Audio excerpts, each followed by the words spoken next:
Now, when the government introduced its immigration white paper, it proposed increasing the standard qualifying period of indefinite leave to remain from 5 to 10 years. Now, this intent was to dissuade people from coming to settle in the UK and to convince those who are here to leave. Now, welcoming the Minister and his socks to this place, I do want to ask him who it is that they're hoping to dissuade from coming here and who they are hoping will leave. Is it the doctors, nurses, teachers, transport workers and cleaners who kept this country moving during the pandemic and for whom many of us clapped as they put their lives at risk whilst we stayed safely at home? Because it's these sectors reliant on international workers who will be hit the hardest by this policy. Now, I know the government has suggested that high-skilled, high-contributing individuals such as nurses, doctors, engineers and AI leaders could be fast-tracked for settlement, but it remains unclear what this means in practice. For example, it's clear that the ILL period moving from 5 to 10 years will have a negative impact specifically on the NHS workforce, risking an exodus of international healthcare staff and undermining the government's NHS 10-year plan. We're talking about the 1 in 5 NHS staff that are non-UK nationals, the 45% of licensed doctors in the NHS that are international medical graduates, a large number of whom are leaving the UK, mostly due to low pay, the high cost of living and the declining quality of life. Many are also citing visa requirements as a reason for leaving.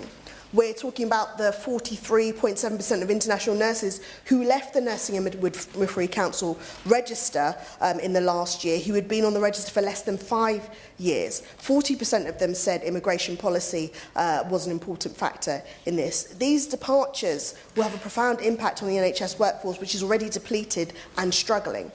Instead of taking steps to make it harder for international medical staff to come and stay in the UK, we should be taking steps to encourage them, and for the sake of our NHS, we should be making it easier for them to stay. I'm also deeply concerned that the government has not yet indicated whether the change would apply to those already in the UK. International doctors and healthcare professionals need reassurances now that their statuses won't be affected.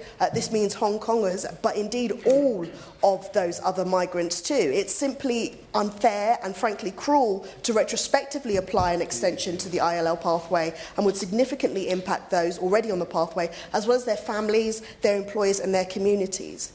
We have to start being frank that the pursuit of net migration targets has actually undermined our economy and our public services.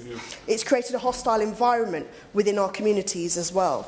Changing immigration rules in this way will undo the work that has been done so far to repair our NHS, and I urge the government to reconsider. Now, I want to end on two things. Firstly, though the topic of today's debate is particularly about the changes to indefinite leave to remain for skilled worker visa holders, it should go without saying that a person shouldn't have to belong to a critical sector just to deserve compassion in our immigration system.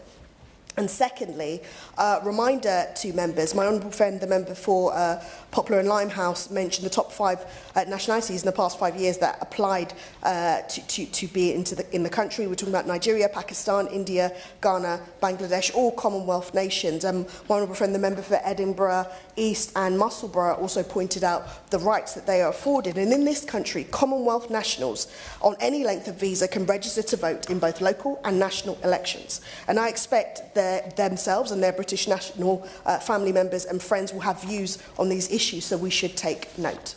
Now, the UK has always boasted a diverse workforce in every single sector, and those who come to establish their lives in the UK are a benefit to our society. Bear in mind, as I said it before, they vote here, and our immigration policy should reflect that we value them. Thank you.